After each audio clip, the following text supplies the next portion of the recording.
Hello, everyone. Welcome to Module 4, Learning Through the Senses, Fine Motor Development. Thank you so much for joining us. Today, we will be discussing the sensory system, touch exploration and haptic perception, the importance of sensory involvement with fine motor development, and activity suggestions.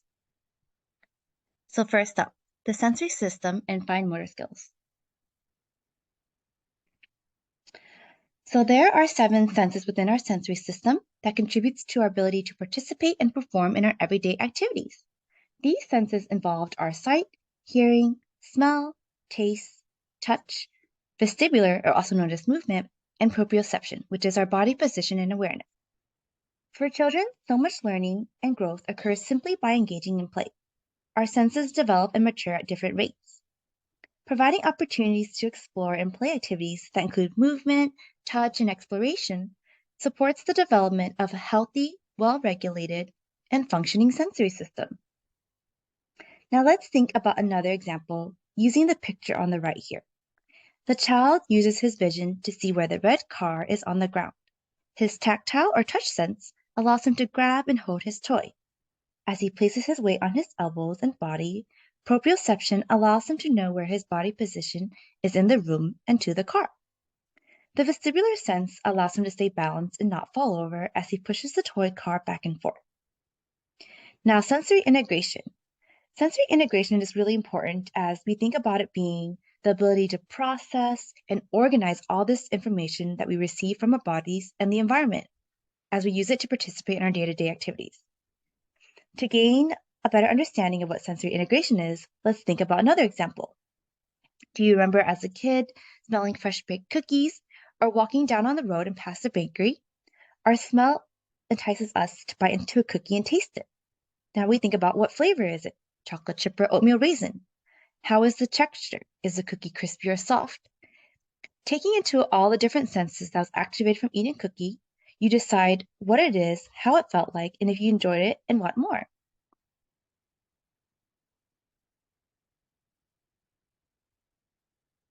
So now we'll dive deeper into understanding all of the senses, what they mean, and its role in our lives. Many of our senses we develop over time. For children, as with this increased exposure and many settings, children learn to recognize and understand what is occurring in their environment. So hearing is the ability to perceive sound through detection of vibrations and pressure through our ears. It relies on the brain's ability to recognize and interpret different sounds. This can be important for things like learning new words and telling the difference between words such as heart and hard, or safety reasons such as knowing which direction the sounds of an oncoming car or police siren is coming from. Now, smell is when we detect the scents in the air. Our noses are lined with receptors that take in the environment, smell. Oftentimes, smell is related to feelings of joy, imagining the fresh ocean breeze, the smell of those fresh baked cookies, but also to think about its importance to help us with sensing danger, such as the smoke from a fire or a food that has gone bad. Taste is the substance of food, and the taste buds on our tongue detect tastes such as sweetness, sourness, or salty, to name a few. Our taste affects our diet and preferences for what we eat, but it also helps us to tell if something may be rotten. These senses are part of the sensory system and play a role in our everyday activities.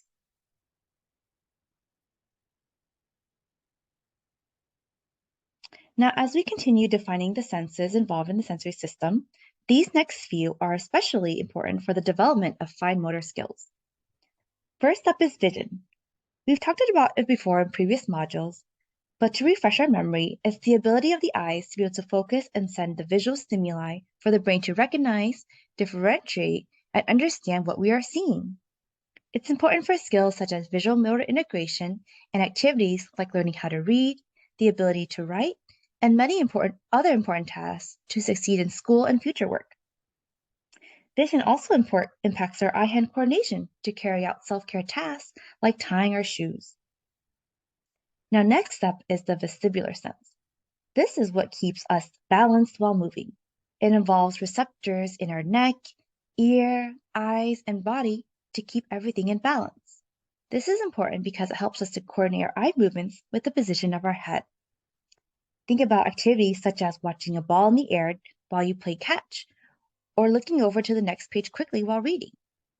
Sitting upright and keeping our body aligned as we eat and write, and how we lean over to grab a cup and need to bring our body back up.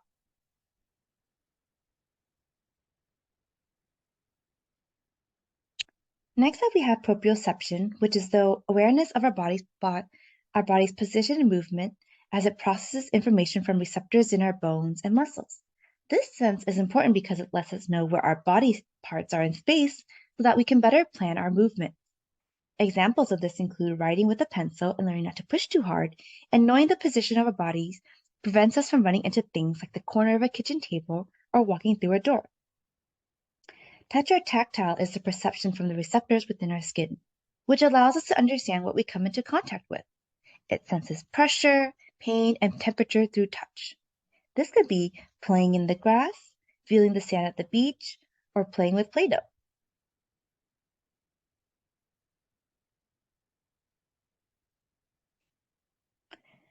Now, in children, their motor performance relies on the well-balanced functioning of the sensory system, processing in the brain, and coordination to carry out motor movements.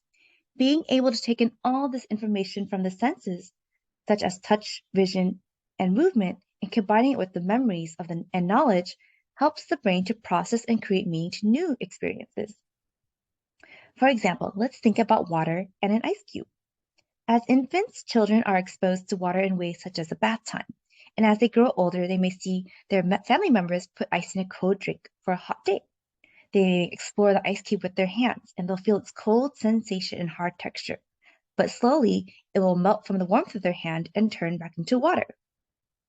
Children have prior knowledge of water, but through seeing and exploring ice, they can learn to understand that it's just another form.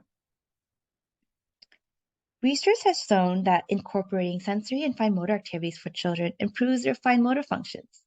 Play-based activities such as using blocks, tongs, tiny objects, and textures like sand or materials with resistance like Play-Doh creates multiple opportunities for children to learn and develop through play. These activities have been shown to improve postural control, support bilateral coordination, hand and finger string, in-hand manipulation, and sensory discrimination. By engaging in play activities, children have a positive association with learning and are having fun without even being aware that they are developing so many foundational visual and fine motor skills required for school readiness and self-care success. Thinking about fine motor performance in activities such as drawing, copying, writing, buttoning our shirts, or tying our shoes, these are all very vital.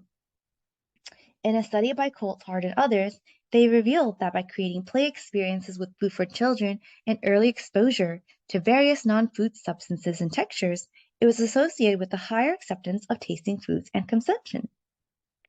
Sensory play has many benefits from building observational skills to encouraging children to experiment and explore.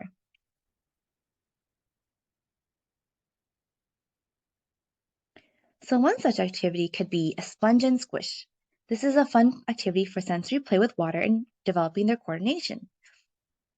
You can gather two bowls, one filled with water and the other empty. Show your child how to soak up water and squeeze into the empty bowl. You can also place a light toy, such as a rubber duck, to show the water will begin to lift the toy up as they were to squeeze more in. Make it a fun goal. An additional challenge is to paint with water on the sidewalk. You can cut soft sponges into fun different shapes like a triangle, circle, or heart, and squeeze some water out and imprint it onto the sidewalk. And have them match the sponges to the shapes. This can promote skills like visual motor, bilateral and hand coordination, and simulate various senses as well as hand and finger strengthening. The next activity includes a sensory bin.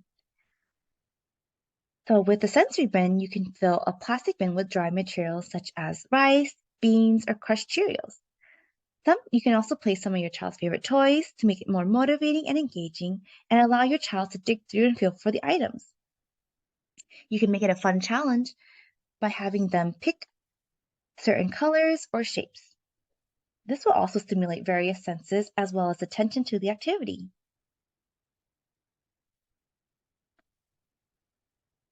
Next up is the role of touch in haptic perception.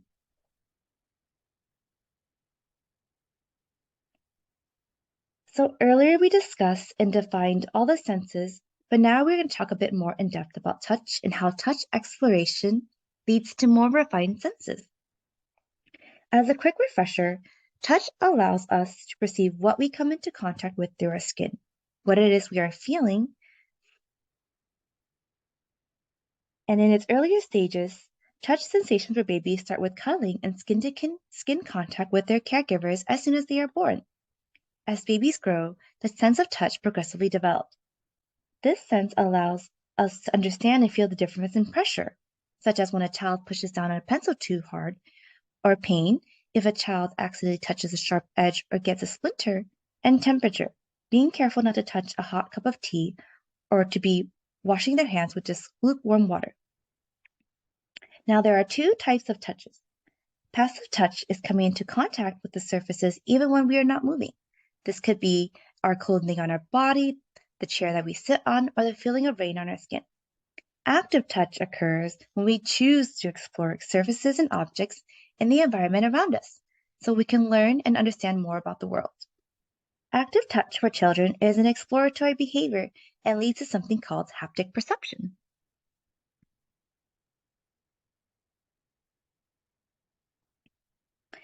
Now, how children move their hands determines which sensory information is obtained through touch.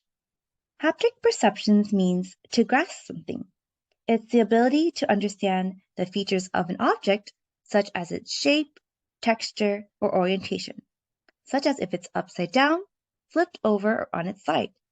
By actively exploring and moving our body parts and hands to come into contact with surfaces or wrapping our fingers around objects. This skill is primarily involving touch, but integrates the senses of proprioception, vestibular, and vision as well. Think about how children sit or stand to play. They manage to keep their body upright with their core strength and balance as the awareness of their body parts and vision helps to guide their hands in order to explore toys or foods.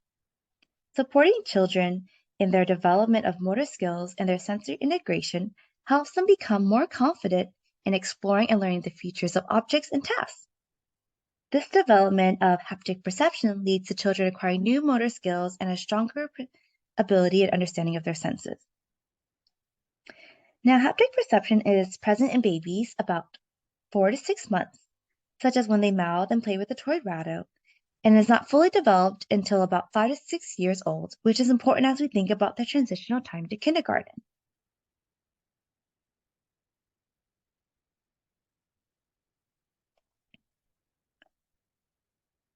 Now, being able to recognize an object is a complex and adaptive process. Object recognition requires the combination of many different sensory experiences as well as cognitive abilities. Cognition is our thought process involved with gaining knowledge and understanding of our experiences. In order to develop new perceptions and therefore learn from our surroundings, it depends on a child's ability to take in various senses and integrate it. For example, vision, touch, and proprioception are closely related during infancy, and these senses continue maturing and working together for a child to adapt to their environment. For example, when a child comes into contact with an object such as a red wooden toy block, they feel the smooth texture of its surface. Then they further process that with the visual information they see, such as its size, shape, and color. By holding the block and manipulating it in their hand, they receive proprioceptive feedback from their hand movements, compared to the block, which helps further understanding about its size and shape. This perceptual understanding continues to develop as we think about children learning to build towers of blocks, stacking the smaller block on the larger block, which would provide more support. But first, they must learn to feel with their hands to understand the sizes, weight, and whether it's soft or hard for better balancing of building the tower. And then they store this information in their memory. For haptic perception, we receive sensory input from our skin, muscles, joints to create this ability to perceive the shape of something and remember that over time. Our bodies are truly incredible as we think about the many possible combinations of sensations that coming from touching with one finger or all 10 fingers, one hand or both, and includes the many muscles and joints we have in our hands and arms that are working together. How children move their hands determines what sort of information they'll receive. If you have an object around you, nearby like your phone, a pen, or water bottle, I want you to grab it and let's look at the image on the right. So first we have lateral motion, or moving our fingers back and forth to feel the texture. For me, I am holding my phone. I have my phone and I feel that the surface is really smooth, hard, and almost slippery in a sense. By putting pressure on it, I can tell that my phone is a dense and hard surface. With static contact, or meaning just a light touch, I can feel the temperature of my phone is slightly cold. Now, as I hold it up with one hand unsupported, I can feel the weight of it or how heavy it is against gravity. And as I wrap one hand around my phone, I can feel how wide it is. But as I bring both of my hands to explore, I feel along all its sides, and I can understand how big each side of my phone is and what shape it is exactly. See how much information we gain through exploring with our hands?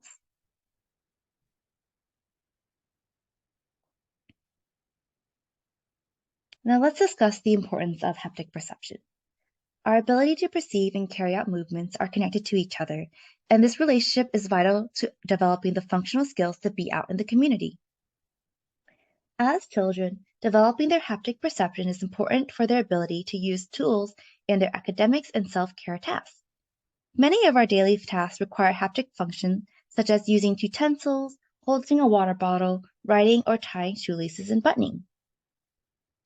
We also want to think about how haptic perception is involved for children to play as well, during activities such as puzzles, playing with blocks, coloring, and arts and crafts.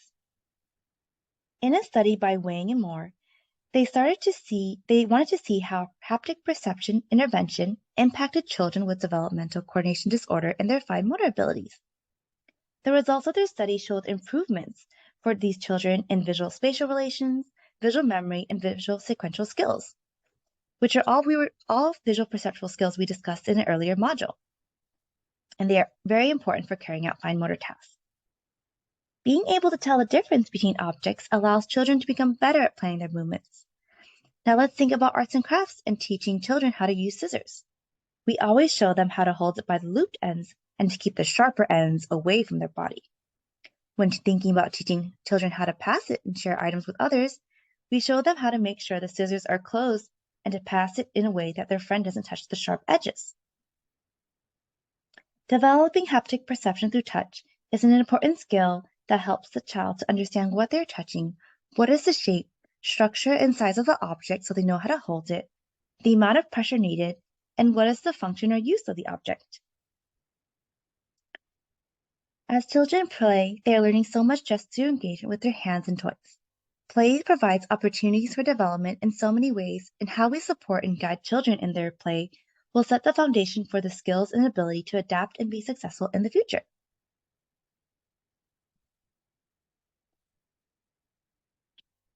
Now, the first activity we have for haptic perception involves a mystery bag or box. What is it? Using common household items, you can develop your child's perceptual skills. You can make your own feely bag with a pillowcase or recycle an empty tissue box.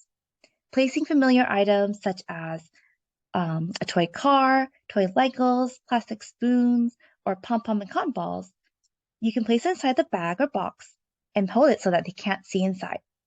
Have your child place their hand or both hands inside to feel it and describe to you what they are feeling, and try to identify the object. This will also promote their in-hand manipulation dexterity and learning of all the different textures and shapes and sizes.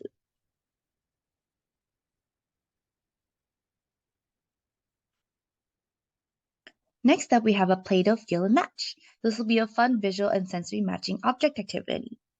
Using Play-Doh, you can show your child to roll some balls of Play-Doh into a thickness and gently flatten them out to create little patties. Using small objects such as little toy animals or small number alphabet magnets, you can press them into these Play-Doh patties to create an imprint. Place the small items into the feely bag or tissue box so that they can't see what it is, and allow your child to pull one out at a time and try to feel what it is. Then they can also match it into the Play-Doh patties. This will promote discrimination of senses for touch, vision, and proprioception as well as learning.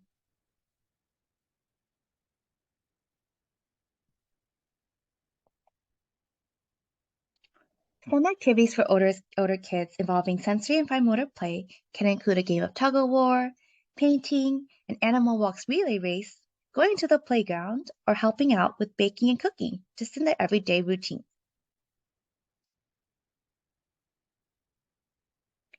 Thank you so much for following along with us.